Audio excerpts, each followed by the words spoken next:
bersumpah bawa-bawa nama Allah tapi tujuan itu mencari ridhonya manusia. Padahal dalam Islam barang siapa yang dia bersumpah bawa-bawa nama Allah tapi berbohong dengan sumpahnya, maka dia akan binasa sebinasa-binasanya. Berbohong membawa nama Allah, berbohong bawa nama Rasulullah nggak pernah sama berbohong bawa nama manusia. Mas, katanya Ustadz disuruh ambil ini, dia bohong nih. Padahal gurunya Ustadz Fulan tidak menyuruhnya ngambil itu, tapi dia bohong. Katanya Ustadz suruh ngambil ini, dia berbohong bawa nama Ustadz. Kalau sang Ustadz guru beliau tahu, marah pasti. Itu baru manusia. Namanya dibawa-bawa, namanya dicatut untuk satu perkara yang dia tidak memerintahkan aja, dia nggak terima pasti.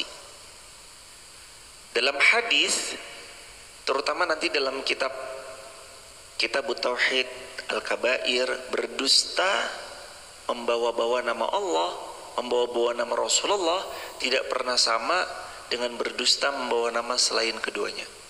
Ya, berbohong bawa nama orang lain udah dosa besar, apalagi berbohong bawa nama Allah dan Rasulnya. Dia bawa-bawa nama Allah untuk membohongi orang lain, membohongi publik, membohongi A, membohongi si B dan seterusnya. Ini nggak diperkenankan dalam Islam. Dan kata Nabi, iyyakum bis-sidq. Memang ciri-ciri orang beriman itu mereka melazimkan kejujuran. Kata Nabi, iyyakum bis-sidq fa inna sidqa yahdi ilal birr wa innal birra yahdi ilal jannah. Lazimi kejujuran, karena kejujuran menghantar pada kebaikan, kebaikan itu memasukkanmu ke dalam syurganya Allah. Dan tidak ada yang sering berdusta kecuali mereka cirinya munafik. Kata Nabi, ayatul munafiqina salas, ciri munafik ada 3. Idza haddasa kadzab, apabila dia berbicara banyaknya berdusta. Wa idza wa'ada akhlaf, kalau dia berjanji banyaknya mengingkari. Wa idza tumina khana, yang ketiga kalau diberi amanah mereka khianat. Dia tidak amanah terhadap apa yang dipegang, diemban di pundaknya, dia khianati. Makanya orang beriman ciri-cirinya jujur, hidupnya untuk mencari ridhonya Allah dan Rasul, itu ciri orang beriman. Ayat 63. Alam ya'lamu annahu man yuhadidillaha wa rasulah. Tidakkah mereka orang-orang munafik mengetahui bahwasanya barang siapa yang menentang Allah dan Rasulnya, fa anna lahu nar jahannam khalidan fiha. Siapa yang menentang Allah dan Rasulnya, berdusta bawa-bawa nama Allah dan Rasulnya, membelakangi Allah dan Rasulnya, menyelisihi perintah Allah dan Rasulnya, fa anna lahu nar jahannam, maka baginya tempatnya adalah di nar jahannam. Enggak cukup sampai situ, khalidan fiha. Dapat apa mereka? Mereka kekal selama-lamanya di dalamnya, kecuali siapa yang Allah rahmati, Allah beri taufik, Allah keluarkan dia dari naru jahannam. Dzalikal khizyul 'adzim.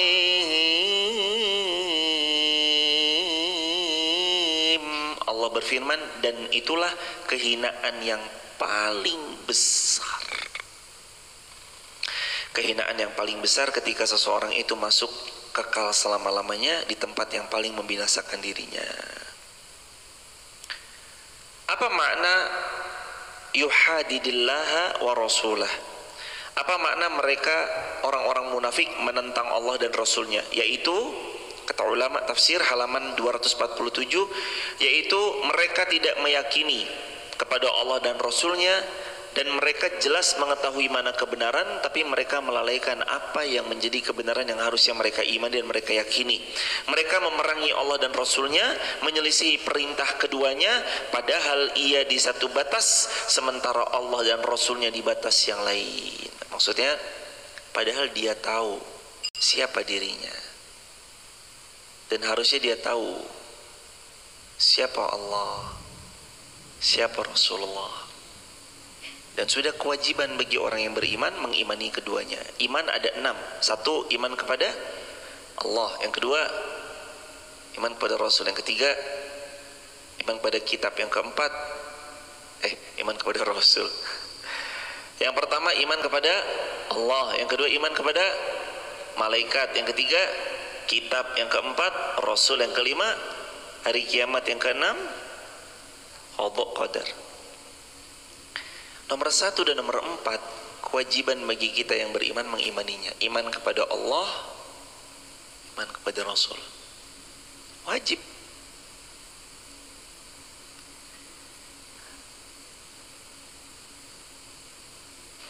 Jadi orang beriman, imannya kepada Allah begitu dalamnya. Bahkan kata Nabi, la tajidu halawatal iman. Kalian, kata Rasulullah, tidak akan pernah mendapatkan kebahagiaan, nikmat manisnya iman sebelum 3 hal ini kalian miliki. Yang pertama, Allah wa rasuluhu ahabbu mimma siwahuma. Allah dan Rasulnya harus lebih dia cintai daripada selain keduanya. Nomor 1, Allah wa rasuluhu ahabbu mimma siwahuma ini maknanya, kalau kita mau dapat manisnya iman, kalau kita mau dapat nyamannya berislam, kalau kita mau menikmati hidup ini dengan penuh keindahan dari segala sudut pandang, miliki cinta yang lebih tinggi kepada Allah dan Rasulnya, yang tidak dikalahkan ketinggian cinta itu oleh apapun, oleh siapapun. Seperti yang diulang-ulang, dia mencintai pasangannya, tapi Allah dan Rasulnya lebih dia cintai. Dia mencintai anaknya, tapi Allah dan Rasul lebih dicintai. Dia mencintai pekerjaannya, dia mencintai bisnisnya, dia mencintai semua perniagaan yang dia upayakan mencari keuntungannya, tapi Allah dan Rasulnya lebih dia cintai daripada selain itu semua. Ini orang kalau punya itu dalam jiwanya pasti akan wajada halawatal iman. Kata Rasulullah, dia dapati bahagia manisnya merasakan keimanan. Yang kedua, kata Nabi, seseorang yang akan merasakan manisnya iman yang nomor 2, dia mencintai hanya karena Allah cinta, dan dia membenci hanya karena Allah membencinya. Itu. Kenapa kita mencintai suami kita, pasangan kita, anak-anak, orang tua? Karena Allah perintahkan. Kenapa kita hormat sama tetangga? Allah perintahkan. Kenapa kita respect sama orang lain? Karena Allah perintahkan. Jadi pondasi cintanya karena Allah, bencinya sesuatu, bencinya akan sesuatu, itu pun karena Allah membenci sesuatu tersebut. Ini orang baru dapatkan manisnya iman. Kenapa mencintai? Saya mencintai pasangan saya karena Allah memerintahkan. Dalam Al-Quran surah Ar-Rum ayat 21, agar sakinah, mawaddah, warahmah. Saya hidup bersama pasangan saya, mengabdi padanya karena Rasul yang memerintahkan. Kalaulah aku boleh menyuruh perempuan, kalaulah aku boleh menyuruh manusia sujud kepada manusia, aku suruh perempuan untuk sujud kepada suaminya, saking tinggi, mulia dan agungnya kedudukan suami. Tapi tidak boleh manusia bersujud kepada manusia kecuali manusia hanya sujud kepada siapa? Allah. Tapi maksudnya Nabi mau beritahu kedudukan suami mulia dan agungnya sangat luar biasa. Ditambah lagi kata Nabi SAW, seorang perempuan ketika datang kepada Nabi, Nabi tanyai, aina anti minka? Bagaimana posisimu terhadap suamimu? Itu harus kamu perhatikan, karena huwa jannatuki au naruki. Karena suamimu dia adalah jannatuki, syurgamu, au naruki, atau nerakamu. Jadi dia mencintai karena Allah mencintainya, membenci karena Allah juga membencinya. Bukan dasar hawa nafsu. Kenapa cinta? Ya karena pengen aja. Enggak, tapi cintanya dilandaskan karena Allah, bencinya dilandaskan juga karena Allah. Nomor 3, seseorang tidak akan pernah merasakan manisnya iman sampai dia membenci kembali pada masa jahiliyahnya. Kalau dalam hadis, dia benci kembali pada masa jahiliyahnya sebagaimana dia enggan dicemplungkan ke jurang api neraka yang paling membinasakan dirinya. Dia gak suka. Balik ke masa lalunya, masa-masa malesnya, masa-masa futurnya, masa-masa jauh dari Allahnya, masa-masa kelamnya, masa-masa tidur larut malamnya, untuk hal yang tiada manfaat. Lain cerita kalau kita begadang untuk satu hal yang manfaat, begadang untuk baca Quran, begadang untuk itikaf, begadang untuk ngaji, begadang untuk ilmu, begadang untuk murojaah, ini lain case. Karena para ulama, fakta di lapangan kita tahu mereka mencari waktu-waktu terbaik. Kata Imam Ibnul Qayyim, diantaranya 2 waktu terbaik. Yang pertama sebelum subuh, yang kedua sesudah subuh. Ada ulama tambahan 3, yang ketiga ba'da maghrib. Tapi kalau 2 prime time, sebelum subuh sama habis subuh, ini prime time-nya kaum muslim ini. Teman-teman TikTok, YouTube, Instagram, ini sekarang yang kita lagi ada di dalamnya atas taufik dan izin Allah, ini prime time-nya. Orang olahraga mencari kebugaran di waktu ini. Cari kebugaran buat fisik. Orang mau menjaga kebugaran nutrisi hatinya agar konektivitasnya dengan Allah itu terjaga rapat-rapat di waktu ini. Juga di waktu tadi ketika tahajud, sepertiga malam terakhir. Ada orang sampai-sampai bertanya, ketika ada seorang ibu bercerita, kalau ibu mah sekarang udah otomatis bangun dah, pokoknya jam 3 otomatis bangun dah. Lalu anak muda ini tertegun bertanya dalam hatinya, ibu ini kok bisa ya bangun jam 3 otomatis? Saya kok rasanya bangun jam 3 berat ya. Ibu itu bangun jam 3 bukan secara otomatis, instantly bangun jam 3 otomatis, tau-tau bangun. Enggak. Itu sudah tertata sekian lama.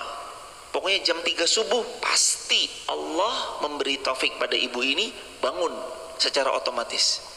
Tanpa alarm, tanpa apa, tiba-tiba bangun aja. Kenapa? Constantly menjaga kebiasaan. Dia bangun konsistensi dan kontinuitas dalam satu kebiasaan. Maka kita yang anak muda tertegun melihat itu, boleh jadi kita belum membangun konsistensi kebiasaan itu, hadirin. Bangun dari sekarang, konsisten dalam satu kebiasaan baik. Azimi, dawamkan. Jangan tinggalkan. Anak muda bangunnya harus sepagi mungkin, terutama yang masih muda nih hadirin. Kalau hadirin jamaah insya Allah otomatis. Tapi kalau anak muda, usahakan bangun sepagi mungkin, kejar amal solih di pagi itu. Tiap hari begitu. Gak mungkin gak hidupmu biasa-biasa aja, gak mungkin. Yakin. Gak mungkin gak hidupnya bakal so-so, gak mungkin. Biasa-biasa, apalagi belangsak sampai-sampai wah mesake banget ya urepe. Gak mungkin. Karena janji Nabi, ingat tak janji Nabi apa? Barang siapa yang sholat subuh wa huwa fi dhimmatillah, maka yang melindunginya siapa? Allah. Yang menjamin hidupnya siapa? Allah. Zimmah itu artinya penjagaan super terbaik yang ada di atas muka bumi. Kalau subuhnya aja udah bangun, subuhnya aja udah semangat, subuhnya aja udah aktivitas, subuhnya aja udah tahajud, sedekah subuh, baca Quran, diawali dengan raketang selembar, tiap hari selembar. Gak mungkin hidupnya mas-mas, mbak-mbak biasa-biasa aja, gak mungkin. Allah yang akan menjamin, Allah dudukkan pada tempat yang maqamam mahmuda, ditempatkan di tempat yang bukan cuma baik, tapi mahmuda, terpuji. Terpuji itu bukan cuma baik loh, terpuji. Anak muda bangun harus dari pagi. Jangan biarkan badan ini tertawan pada sifat malasnya kita, yang sukanya ngulet-ngulet. Jam berapa sih? 4:30. Baru setengah tidur lagi. Jangan. Anak muda bangun, habis itu aktivitas, sedekah rutin tiap subuh, baca Quran rutin. Kalau mau olahraga silakan olahraga, sambil jogging sambil dengerin kajian juga boleh, silakan jogging muterin alun-alun sambil dengerin kajian di headset gini pakai earphone, silakan. Nikmati masa-masa dekatnya kita dengan Allah. Sampai kapan? Sebentar, cuma sampai kita mati. Orang beriman kan potensinya tuh potensi mendekat kepada Allah terus. Erik, Kahfi, Mas Afif, Fahri, Herman sekarang udah bukan anak muda lagi, udah nikah soalnya. Ini potensi anak muda. Mau nunggu apa anak muda? Ntar nunggu takwanya udah tua kalau nyampe. Nanti saya jaga sholat subuhnya ntar kalau udah tua. Kalau sampai nanti saya bakalan rutin konsisten istiqomah ngaji kalau ntar umur 30. Ya kalau sampai 30. Kalau ternyata umurnya hanya sampai Ahad depan, bulan depan, Maret, atau bahkan mungkin umurnya cuma sampai 15 menit sebelum azan maghrib 1 Ramadan. Kami pernah loh jemaah melihat orang terdekat tepat 15 menit sebelum Ramadan 1 Ramadan. Jadi azan maghrib di 15 menit kemudian itu 1 Ramadan beliau wafat berpulang. Kami pernah loh. Insya Allah kita mendoakan beliau wafatnya husnul khatimah. Dan itu jadi pelajaran juga buat kita. Maksudnya gak ada yang jamin loh besok kita ketemu Ramadan tuh. Iya, kita kan punya rencana Ramadan besok itikaf di Masjid Muhammad Al-Fatih. Teman-teman yang mau itikaf silahkan di Masjid Muhammad Al-Fatih, DM aja Masjid Maaf. Kita kan punya rencana begitu, saya mau itikaf di Masjid Muhammad Al-Fatih. Tapi kan belum tentu umur kita nyampe, hadirin. Apa yang jamin kita umur kita nyampe, sedangkan kain kafan ditenun, sedangkan tanah sudah digali, lubang liang lahat kubur kita sudah siap untuk ditempati? Mau sampai kapan nih? Nunggu apa lagi nih? Coba dibaca lagi ayatnya.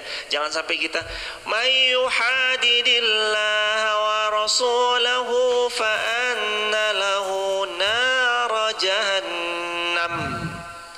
Jangan sampai kita menyelisihi Allah, menyelisihi Rasulullah, yang nanti akibatnya nyesel senyesel-nyeselnya. Nggak cukup sampai nyesel, tapi lihat ayat berikutnya. Apa kata Allah dalam ayat ini? Khalidan fiha, sudah masuk di dalamnya. Khalidan fiha, apa artinya kahfi khalidan fiha? Kekal selama-lamanya. Jamaah, selama-lamanya loh. Coba bayangin hadirin, kalau binasa selamanya itu kayak apa jemaah? Ayat 63 Quran surah At-Taubah, binasa selamanya, kayak apa rasanya? Kita naruh tangan kita di atas kompor. Ibu yang sering masak, hadirin yang akhwat yang muslimah yang sering masak, nyalain kompor, cetak, api yang paling besar. Taruh tangan kita 1 menit, wani? Jangankan 1 menit, 10 detik didiemin di atas api gitu, berani? Ampun jemaah, 10 detik loh. Jangankan 1 menit, ini 10 detik aja kita gak berani. Melepuh tangan kita hadirin. Apalagi ini khalidan fiha, selama-lamanya. Kayak apa itu hadirin? Tapi ingat, kabar gembira dari Allah. Yang masuk surga, mereka menempati dalam surga juga Allah berfirman, jannatin tajri min tahtihal anhar khalidina fiha abada. Mereka masuk ke dalam surga, di bawahnya ngalir sungai-sungai jernih, airnya langsung bisa diminum. Kalau siapa yang meminumnya nggak akan kehausan lagi, dan mereka di dalamnya khalidina fiha abada. Mereka kekal selama-lamanya. Ya Allah, tenang aja jamaah, sakit sebentar, nanti di sana sembuh selamanya, sehat selamanya. Kita sakit nih sekarang, gak apa-apa, sebentar, nanti di syurganya Allah sehat selama-lamanya. Teman-teman yang lagi sakit, yang mungkin di rumah sakit atau di mana yang lagi nonton, kami mendoakan, Allahumma rabban nasi azabil ba'sa ishfi wa anta syafi la shifan illa shifa'uka shifa'an la yughadiru saqama. Ya Allah, berikan kesembuhan terbaik darimu, muliakan beliau, senantiasa dekatkan beliau kepadamu. Ya Allah, istiqomahkan kami semua sampai husnul khatimah. Sakit gak apa-apa, sebentar, besok sehat selamanya. Menderita gak apa-apa, sebentar, besok bahagia apa sebentar, nanti senang-senang selamanya. Di surga itu senang-senangnya selamanya, bahagianya selamanya, sehatnya selamanya, mudanya selamanya. Muda terus. Kata Nabi SAW ketika datang seorang nenek tua kepada baginda, ya Rasulullah, apakah saya ada di surga? Rasul senyumi nenek tersebut sambil Rasul mengatakan, nenek, di surga nggak ada nenek-nenek nanti. Hampir-hampir nenek itu menangis karena sedih, tapi Nabi sudah membalikan keadaan sedihnya yang hampir masuk ke dalam hatinya. Enggak nek, maksudnya karena di surga nanti semua manusia umurnya 33 tahun. Jadi nggak ada nenek. Oh berarti nanti saya muda ya Nabi? Iya, nanti nenek muda. Hadirin, yang umurnya 17 jadi 33. Yang umurnya 60 ya jadi 33 tahun. Umurnya 70, 33 tahun. Fisiknya prima. Kata Nabi, nanti kalian kembali pada fisik ayahnya Adam alaihissalam, 60 siku ke langit. Dan perempuan kembali kepada fisiknya ibunda Hawa alaihissalam. Adam alaihissalam, Hawa alaihissalam, 40 siku ke langit. Tinggi. Jangan berkecil hati kalau hari ini kita pendek, karena besok kita semua jadi tinggi. Ayat 64. Yahzarul munafiquna an tunazzala alaihim surah tunabbi'uhum bima fi qulubihim qul istahzi'u innallaha mukhrijum ma tahzarun.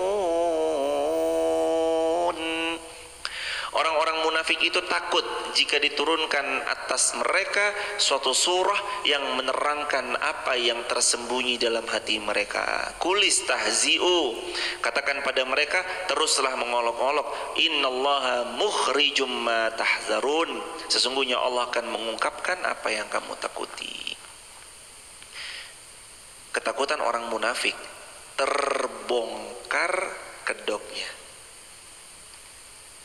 Ketakutan orang munafik terbongkar apa yang selama ini dia kamuflasekan. Terbongkar yang selama ini dia sembunyikan. Orang beriman gak takut. Kenapa? Karena dia tahu Allah menjadi tujuan dan Rasul jadi tujuan dalam hidupnya, dan dia berusaha dalam tindak tanduk laku amal dan perbuatan yang dia kerjakan sebisa mungkin tuh sejalan sama apa yang Allah dan Rasulnya ingini. Jadi kalau jamaah nanti melihat kepada ayat ini, jamaah tuh akan mendapati orang beriman tuh gak punya rasa takut atas apa yang disembunyikan. Hidupnya tenang. Gak usah, tapi saya pernah punya masa lalu yang kurang baik.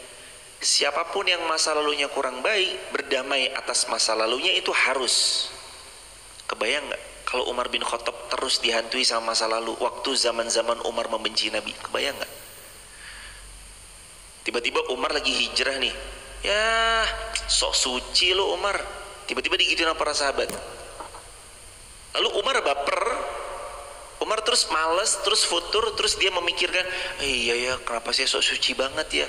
Gak jadi Umar bin Khattab yang kita kenal sekarang kalau Umar begitu. Kalau Umar ketika berhijrah menuju Nabi tiba-tiba ada yang komentar, emang gak tahu apa masa lalunya Anda seperti apa?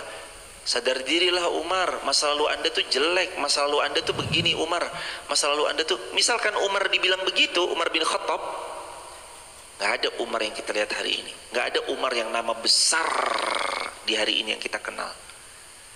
Tapi Umar nggak peduli.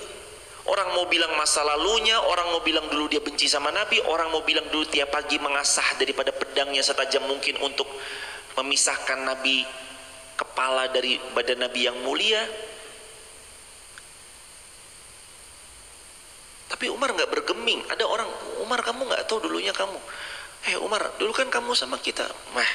Gak sekali layar terkembang untuk berlabuh kepada Allah, pantang bagi kita surut ke belakang.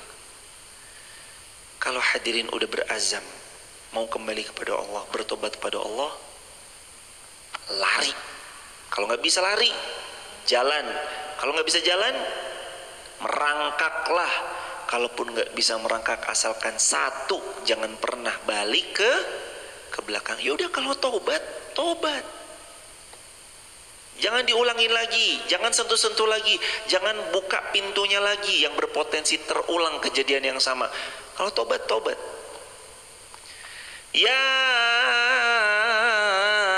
ibadi innakum tukhti'una bil-laili wan-nahar. Wahai hambaku, innakum, sesungguhnya kalian semua, tukhti'una, selalu berbuat salah, bil-laili, di malam harinya, wan-nahar, dan di pagi harinya. Wa ana aghfiruz dzunuba jami'a, tapi aku Allah yaghfiruz dzunuba jami'a, dialah yang mengampuni semua dosa-dosa kalian. Fastaghfiruni aghfir lakum, maka mohon ampunlah kalian kepadaku, kata Allah, aghfir lakum, aku ampuni semua dosa kalian. Fastaghfiruni aghfir lakum, minta ampun sama Allah, nanti Allah ampuni. Minta ampun sama Allah, nanti Allah maafkan. Asalkan jangan mengulanginya lagi. Asalkan jangan masuk ke lubang yang sama untuk kedua kalinya. Ayat 65. Wala in sa'altahum layaqulunna innama kunna nakhudu wa nal'ab. Jika kamu tanyakan kepada mereka, niscaya mereka menjawab, sesungguhnya kami hanya sendau gurau, kami ya hanya main-main aja. Kul abillah, katakanlah, mengapa kepada Allah, wa ayatihi, dan ayat-ayatnya Allah, wa rasulihi, dan rasul-rasulnya Allah, kuntum tastahzi'un, kamu mengolok-olok. Ya kami kan cuma bercanda. Iya bercanda, tapi kenapa Allah, ayat-ayat Allah dan Rasulnya, kenapa? Emang gak ada candaan yang lebih keren apa yang lain gitu maksudnya? Kan ayat ini tuh seolah mau bilang sama kita demikian kan. Sebagaimana teman-teman juga bisa dibuka di tafsir Al-Quran Ibnu Katsir, pustaka Ibnu Katsir, di jilid yang keempat halaman 249 sama 249 sampai 251. Wala in sa'altahum, ya kalau kamu tanya, kenapa kok kamu bilang kayak gitu? Ya kita cuma bercanda, ya kita cuma main-main kok. Nal'ab, canda aja kali, main-main aja kali, gurau aja kali. Iya bergurau sih bergurau, tapi kenapa? Allah, qul abillah, kenapa Allah? Wa ayati, ayat-ayatnya Allah. Wa rasuli, kenapa yang dijadiin candaan tuh rasulnya Allah. Kuntum tastahzi'un, kenapa itu semua kamu jadikan bahan candaan? Kenapa kita bercanda untuk menghadirkan tawa, gelak tawa, tapi dengan Allah, ayat-ayatnya Allah dan Rasul jangan. Jamaah, ada banyak kok jokes, bit-bit candaan yang bisa kita ambil, tapi tidak dengan bawa-bawa nama Allah. Ada banyak kok.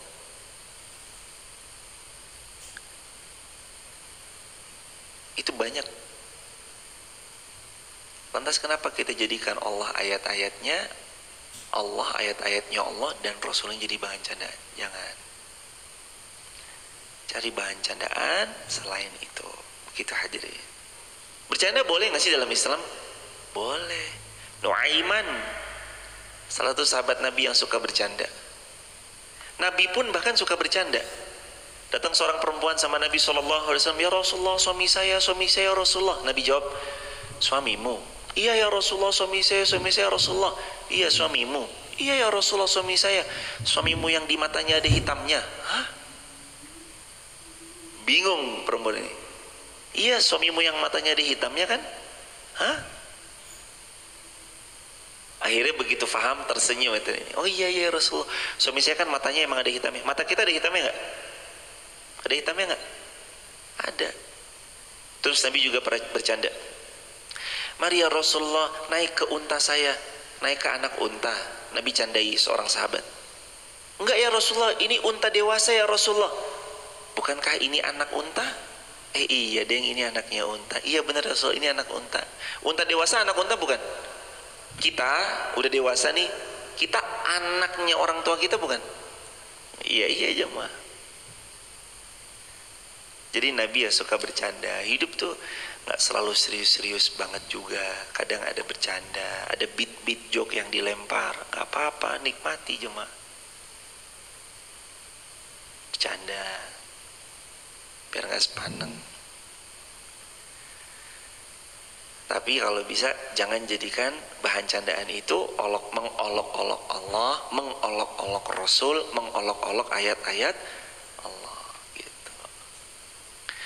La ta'tadhiru qad kafartum ba'da imanikum. Tidak perlu kamu minta maaf, sungguh kamu sudah kufur setelah beriman. Maknanya kata para ulama, tidak perlu kamu meminta maaf karena kamu sudah kufur, sudah beriman. Maksudnya sebab karena olok-olok mereka terhadap Allah, ayat-ayatnya Allah dan Rasul-Rasulnya Allah, mereka masuk dalam kategori kufur sesudah beriman. Jika kami maafkan segolongan daripada kalian, niscaya kami tetap akan mengazab golongan yang lain yang tidak mau bertobat. Tapi jikalau mereka mau bertobat, semua Allah maafkan. Dan ini maha baiknya Allah. Tapi saya dulu pernah mengejek, saya pernah bawa jokes, beat saya tuh menghina Allah, menghina ayat-ayat Allah, menghina Rasulullah. Apakah kalau saya tobat diampuni? Pasti Allah ampuni. Baik Allah jemaah, gak usah ragu. Tapi dulu saya pernah begini begitu, taubat Allah ampuni. Ini yang ngolok-ngolok agama aja, kalau dia bertobat Allah ampuni. Bi annahum kanu mujrimin. Dulu mereka tapi kalau mereka tidak mau bertobat, mereka bisa kena sesuatu yang membinasakan mereka. Bi annahum kanu mujrimin, karena dosa yang mereka selalu perbuat. Hadirin, enak loh jemaah kalau jadi hamba yang senang tobat tuh enak. Kalau jadi hamba yang selalu kembali pada Allah tuh enak. Ya kita mah siapa sih jemaah yang gak ada salahnya? Yang bicara banyak kelirunya, kita semua banyak kelirunya, tapi kan Allah baik sama kita. Allah kan yang paling sayang sama kita. Dan jamaah tahu Nabi bersabda apa? Kalau hambaku membawa dosa sepenuh bumi, Allah membawa ampunan sepenuh bumi. Kalau hambanya Allah, umatku membawa dosa sepenuh bumi dan langit, maka Allah mengampuninya, membawa pengampunan rahmatnya sepenuh bumi dan langit. Wala ubali, dan aku tidak peduli. Seburuk-buruknya manusia bisa menjadi sebaik-baik manusia. Jangan khawatir, masa lalu kita dimaafkan asal taubat. Dosa-dosa kita diampuni asalkan taubat. Semua kekhilafan kita Allah maafkan, Allah akan hapus kesalahan-kesalahan itu asal taubat. Ditutup dengan taubat. Kata Rasulullah, orang yang taubat itu bisa seperti kawaladathu ummuh, seperti bayi yang baru terlahir dari perut ibunya. Kalau dia taubat, Seperti itu jemaah. Apa sih bayi yang baru lahir dari perut ibunya itu gimana hadirin? Suci, bersih, belum ternoda, zero dosa, tapi pahalanya tetap pada usia di mana jamaah waktu itu bertobat. Contoh, jamaah bertobat pada usia 40 tahun, saat 40 tahun jamaah bertobat, bersih dari dosa-dosa, tapi pahala tetap senilai 40 tahun mengerjakan amal saleh. Ya Allah. Jamaah tobat pada umur berapa? 60 tahun. Umur 60 bersih dari dosa, tapi pahalanya tetap nilai 60 tahun ibadah tidak akan berkurang. Ya Allah, kurang baik apa Allah sama kita? Coba jemaah, subuh aja dikasih pahala haji dan umroh, ngaji dikasih pahala haji dan umroh, ngajar ngaji didoakan dapat ampunan, duduk begini didoakan dapat rahmat dan diampuni Allah. Allahumma gfir lahu, Allahumma arhamhu. Ya Allah, ampuni mereka-mereka yang duduk di masjid. Ya Allah, ampuni mereka-mereka yang mencari ridhomu, dengan rahmatmu yang berlimpah engkau karuniakan kepada mereka. Tuh. Ngaji dapat jalan pintas menuju surga. Makanya jemaah tuh harus punya ya, kita nih bertanding di amal mana?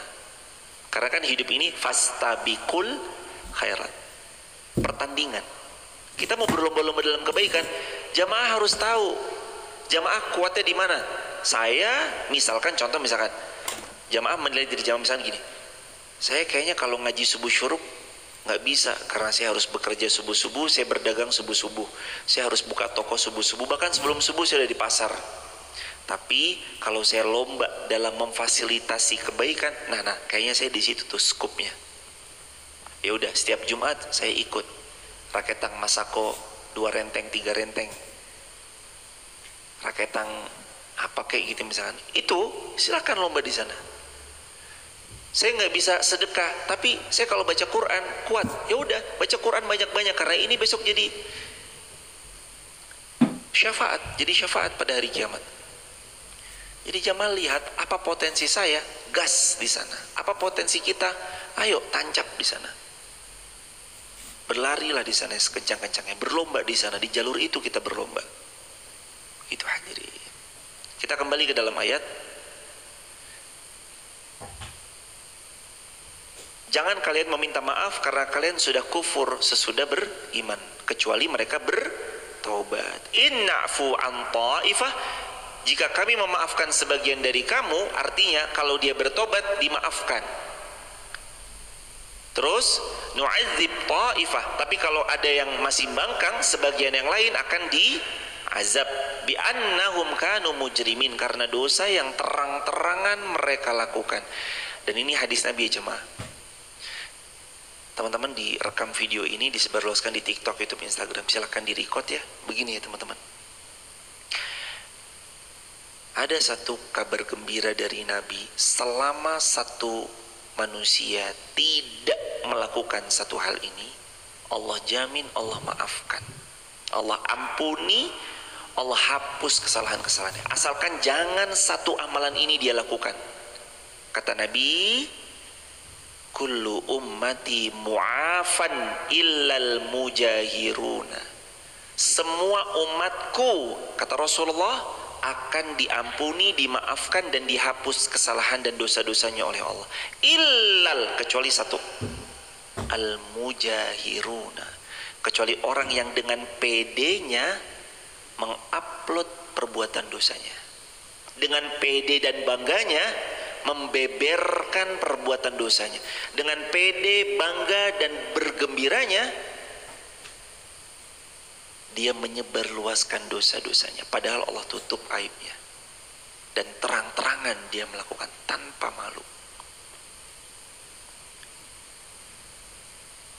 Hadirin, bahayalah. Malam dia berzina, lalu Allah tutup aib zinanya, besok pagi dia cerita, semalam ya habis ini nih, ini, dia cerita tentang perbuatannya semalam itu, wala'iyatubillahi min dzalik.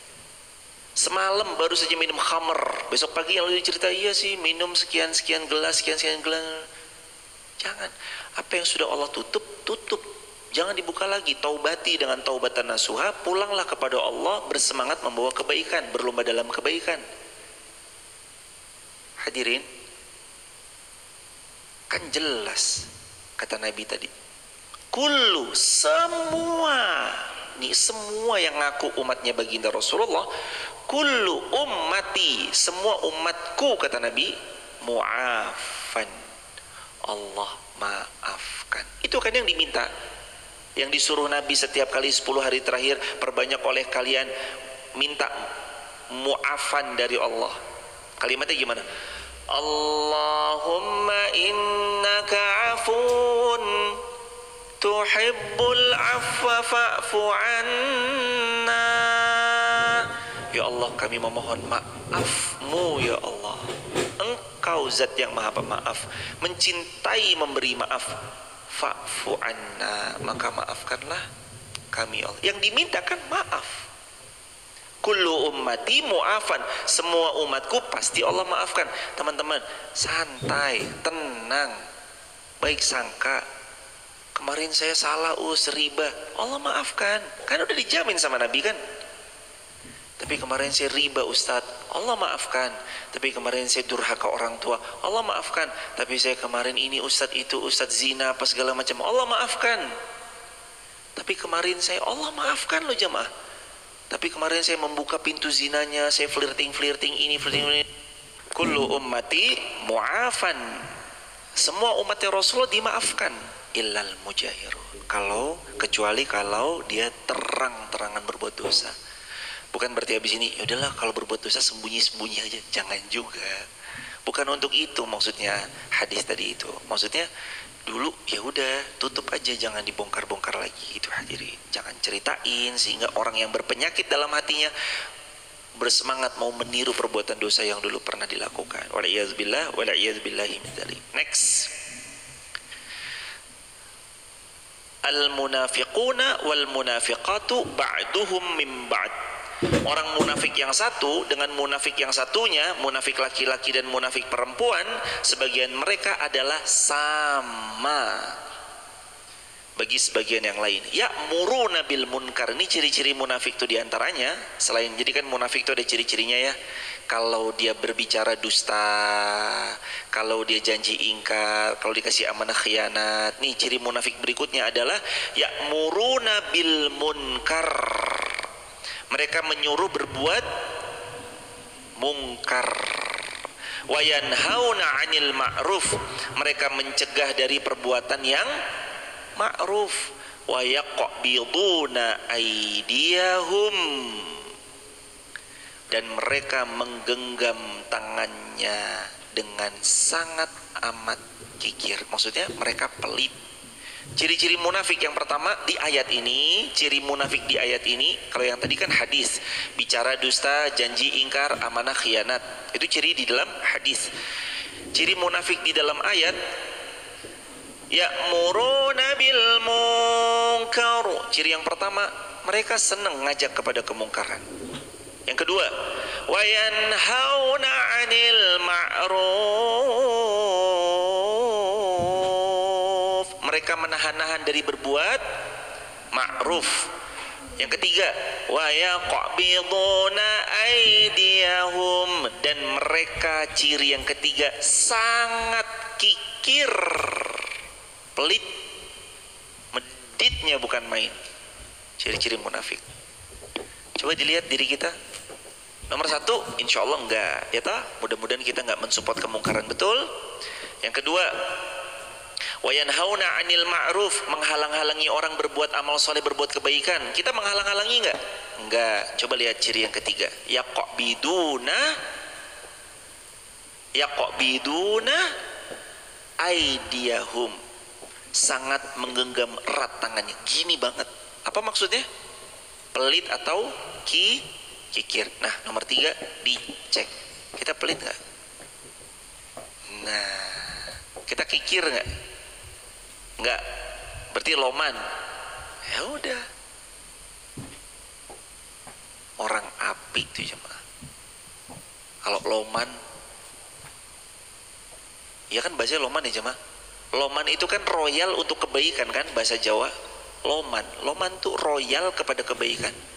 Ada peluang kebaikan, bismillah tak ikut. Raketang 1.000 perak, 2.000 rupiah, bismillah saya ikut. Latih diri sejak sekarang sedekah. Rutin aja tiap subuh. Saya menganjurkan kepada siapa, termasuk yang nonton ya teman-teman, dimanapun dan hadirin, biasakan sedekah subuh rutin tiap subuh. Batasnya dari azan subuh sampai syuruk. Nanti ketika syuruk jam 6, biasakan sedekah subuh. Rutinin. Dan gak usah dari yang besar-besar, diulang berkali-kali. Gak perlu besar, gak usah langsung sekian besar tuh enggak. Mulai rutinkan dari coba 500 perak aja dulu.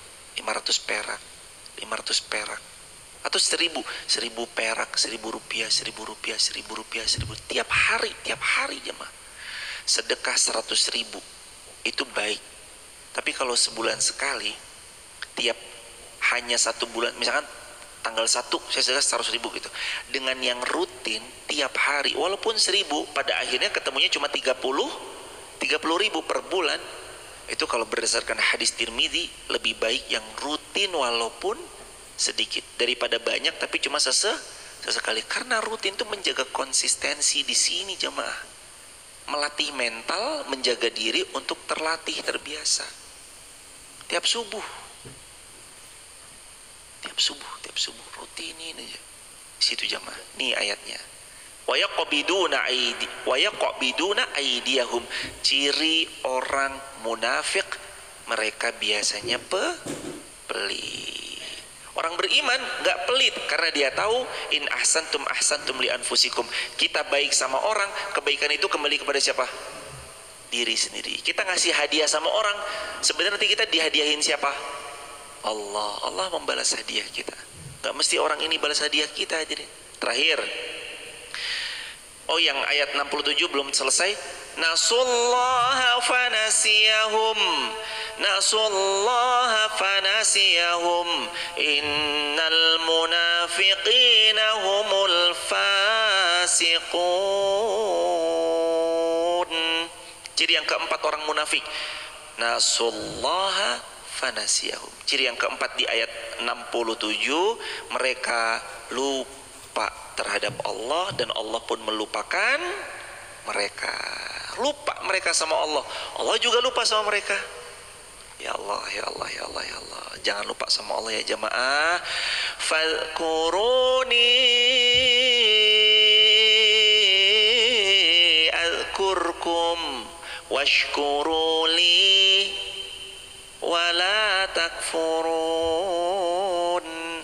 Fadhkuruni azkurkum. Banyak-banyak mengingat Allah, Allah pasti mengingat kita. Washkuruli wala takfurun. Banyak-banyak bersyukur kepada Allah, nanti Allah tambahkan nikmat itu pada kita. Terakhir, wa'adallahu al-munafiqina wal-munafiqat wal-kuffara nara jahannam khalidina fiha hiya hasbuhum wa la'anahum Allah wa lahum adzabun muqim. Dan Allah berjanji bahwa Allah pasti akan mengancam munafik laki-laki, munafik perempuan, wal kuffar, dan orang-orang yang kafir, nara jahannam. Dengan apa? Dengan nara jahannam khalidina fiha, dan mereka kekal di dalamnya. Hiya hasbuhum, dan itu cukup sebagai balasan bagi mereka. Wala'anahumullah, dan Allah akan laknat mereka. Walahum adzabun muqim, dan bagi mereka itulah azab yang muqim. Apa arti muqim? Kekal. Semoga Allah hindarkan kita dari siksa api neraka. Allahumma inna nas'alukal jannah, Allahumma inna nas'alukal jannah, Allahumma inna nas'alukal jannah wa na'udzubika minan nar. Ya Allah, masukkan kami ke dalam surga, masukkan kami ke dalam surga, masukkan kami ke dalam surga. Jauhkan kami semua dari siksa api neraka. Amin ya rabbal alamin. Astagfirullah. Allahumma ighfir lil muslimina wal muslimat wal mu'minina wal mu'minat al-ahya'i minhum wal amwat innaka sami'un qaribun mujibud da'wati qadil hajat rabbana 'alaika tawakkalna wa ilaika nabna wa ilaikal masir rabbana atina fid dunya hasanah wa fil akhirati hasanah wa qina adzabannar walhamdulillahi rabbil alamin. Semoga Allah memuliakan kita semua. Hadirin, terima kasih banyak sudah berkenan rendah hati belajar bareng. Selamat beraktivitas, salam ta'zim buat keluarga di rumah. Kalau video ini dirasa bermanfaat silahkan di-share, disebarluaskan.